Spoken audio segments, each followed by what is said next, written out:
నమస్తే, welcome to reflection news. నేను Sharma. Trump కీలక నిర్ణయం, మీ బొంద నిర్ణయం ఏముంటుంది వానికి? అమెరికా ఇరాన్ కాల్పుల విరమణ పొడిగింపు సాధగాక తీసుకున్నటువంటి నిర్ణయాలు. దీనిలో ఏం పెద్ద విశేషం లేదు.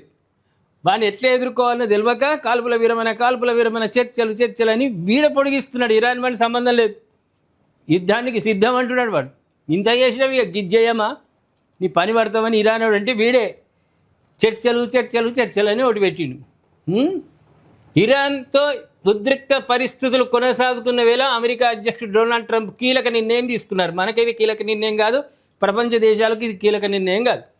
ఇరు దేశాల మధ్య గతంలో కుదిరిన కాల్పుల విరమణ సీజ్ ఫైర్ను పొడిగిస్తున్నట్టు ప్రకటించాడు. ఏకపక్షంగానే చెప్తాడు వాడు. ఇరాన్ నుండి సంప్రదించాడు, ఏం లేదు.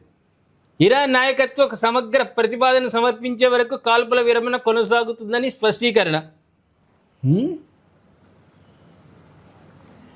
అమెరికా ఇరాన్ మధ్య ఈ నెల 8వ తేదీన కాల్పుల విరమణ ఒప్పందం కుదిరింది. 2 వారాల ఈ సీజ్ ఫైర్ మరో కొద్ది గంటల్లో ముగియనుందనగా ట్రంప్ ఈ నిర్ణయం తీసుకున్నారు. అయితే పాకిస్తాన్ నుంచి వచ్చిన అభ్యర్థన మేరకే కాల్పుల విరమణ ఒప్పందాన్ని పొడిగించినట్టు ట్రంప్ తెలిపారు. ఇరాన్ వాడు బండబూతులు తిడుతున్నాడు. గల్ఫ్ కంట్రీస్ పాకిస్తాన్ బండబూతులు తిడుతున్నారు. ఎవరు నమ్ముతలేరు. వీడట పాకిస్తాన్ వాడు, వాడు ప్రధానిను, తర్వాత షెహబాజ్ షరీఫ్ ప్రధాని, పాకు ఫీల్డ్ మార్షల్ ఆసిమ్ మునీర్, వీళ్ళిద్దరు ట్రంప్ గారిని కోరుకున్నాడట కాల్పుల విరమణకు ఒప్పుకో.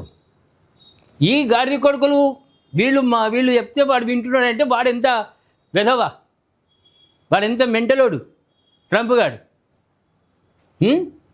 వాళ్ళు అభ్యర్థించినట వీడు సైనిక విరమణ, అది యుద్ధ విరమణ ఆపిండట. దౌత్య చర్చలకు అవకాశం ఇవ్వాలని నిర్ణయించినట్లుగా పేర్కొన్నారు. ఈ మేరకు తన ట్రూత్ సోషల్ ఖాతా ద్వారా వివరాలు వెల్లడించారు. ట్రూత్ అందామంటేనే నాకు మనసు ఒప్పలేదు, వాడు పెట్టుకున్నాడు దానికి ట్రూత్ సోషల్ అని. అయితే సీజ్ ఫైర్ కొనసాగుతున్న సమయంలోనే ఇరాన్పై సముద్ర దిగ్బంధనాన్ని కొనసాగించాలని సైన్యానికి ఆదేశాలు ఇచ్చినట్టుగా ట్రంప్ స్పష్టం చేసిండు. ఇరాన్ ప్రభుత్వంలో అంతర్గత విభేదాలు తీవ్రంగా ఉన్నాయి. అలాంటి పరిస్థితుల్లో వారు ఏకీకృత ప్రతిపాదనతో రావడానికి సమయం అవసరం. అందుకే ఈ దాడిని నిలిపివేసి సీజ్ ఫైర్ పొడిగించామని తెలిపారు. గురిగింజ గుమ్మడి తెలుసు కదా మనకు. గింజ ఎట్లుంటుంది, దాని కింద నలుపు ఉంటుంది, కానీ మందిని ఎక్కిరిస్తుంది. అది దాని నలుపు దానికి తెలియదు. వాని దగ్గరనే, వాని దేశంలోనే, అమెరికాలో కుంపెటి ఉన్నది. తిరుగుబాటు అవుతున్నది ప్రజలు. రేపు మధ్యాంతర ఎన్నికలు వస్తున్నాయి, అక్కడ జీరో వింది. వాని దగ్గర పెట్టుకొని ఇరాన్ వాడిని అంటున్నాడు. ఇరాన్ వాడిని ఎదుడు. సముద్ర దిగ్బంధనం అంటే యుద్ధ చర్యే. ఏ పడవలు రాకుండా నువ్వు దిగ్బంధనం చేస్తున్నట్టు యుద్ధమే కదా, అది యుద్ధానికే కదా. ఇరాన్ ఒప్పుకుంటుందా? బ్లాకేడ్ కొనసాగించాలని ట్రంప్ తీసుకున్న నిర్ణయంపై ఇరాన్ మండిపడింది. ఇది కాల్పుల విరమణకు వ్యతిరేకమని ఇరాన్ విదేశాంగ మంత్రి అబ్బాస్ అర్ఘాచి విమర్శించారు. వాణిజ్య నౌకలను లక్ష్యంగా చేసుకోవడం అంటే యుద్ధ చర్యే అని, ఇది యుద్ధానికి సంబంధించిన యుద్ధ చర్య సమానమని అన్నారు. ఏదేమైనా ట్రంప్ గారు తీసుకున్న నిర్ణయం అనవసరం. ఇక పాక్లో జరగాల్సిన చర్చలకు హాజరు కాకూడదని నిర్ణయించుకున్నట్లుగా టస్నిమ్ వార్తా సంస్థ వెల్లడించింది. ఎవడొస్తాడు రా నీ పాకిస్తాన్కు? మొదలు హోటళ్ళు ఇస్తారా? రేపు పాకిస్తాన్ ప్రధాని ఒకవేళ చర్చలకు వస్తే మీ దేశంలో ఇస్లామాబాద్లో కానీ కరాచీలో కానీ హోటళ్ళు అద్దెకి ఇస్తారా? ఇయ్యరు. హోటల్ బిల్లు ఎగ్గొట్టిన ఘన చరిత్ర రా మీది. హోటల్లో నెత్తి పట్టుకొని కూర్చున్నాడు. ఇప్పుడు లక్షల కోట్ల రూపాయలు అయినాయి. అనవసరం అన్ని తిండ్లు పెట్టిండు వాడు. ఏది అడిగితే అది పెట్టిండు. ఏ కర్రీ అంటే ఆ కర్రీ తెచ్చిపెట్టిండు. ఏ జంతువు కావాలంటే ఆ జంతువు తెచ్చిండు. వాడికి ఇప్పుడు పైసలు ఎగ్గొడుతుంది, బురద పూస్తుంది, వాడు ఇస్తాడు. మీ దగ్గర కావు, మీ దగ్గర చర్చలు కావు. రేపు మా దగ్గర, మా ఢిల్లీలో అయితే సఫలమవుతుంది.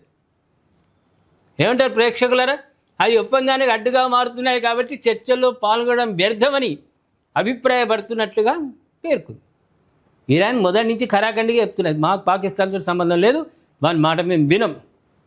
సౌదీ కూడా, గల్ఫ్ కంట్రీస్ కూడా చెప్పినాయి పాకిస్తాన్ అని మాకే రక్షణగా ఉంటాడని. వాడు ఒప్పందం చేసుకొని డాక్యుమెంట్ల మీద సంతకం పెట్టిండు. వాడు ఇప్పుడు మాకేం సహాయం చేయలేదు, వాడిని నమ్మమని వాళ్ళే అంటున్నారు. ముస్లిం దేశాలే అంటున్నాయి. వాడినే నమ్ముతాడు. ఇక ఒక్క ట్రంప్ గారు తప్ప వాడు ఒక్కడే మిగిలిండు ప్రపంచంలో నమ్మేటోడు. వాడి ఉన్నాయి ఇక్కడ అణు క్షిపణులు, మసానం, అన్నీ ఉన్నాయి అను కాబట్టి వాడు నమ్ముతాడు, వాడు ఒక్కడే నమ్ముతాడు, ఎవరు నమ్మడు. ఏమంటారు ప్రేక్షకులారా? ఒక దిక్కు సీజ్ ఫైర్ అంటాడు ట్రంప్ గాడు, ఇంకొక దిగేమో హార్మోజ్ జలసంధిలా ఏ పడవలు ఏవి రానియకుండా చూస్తుండు.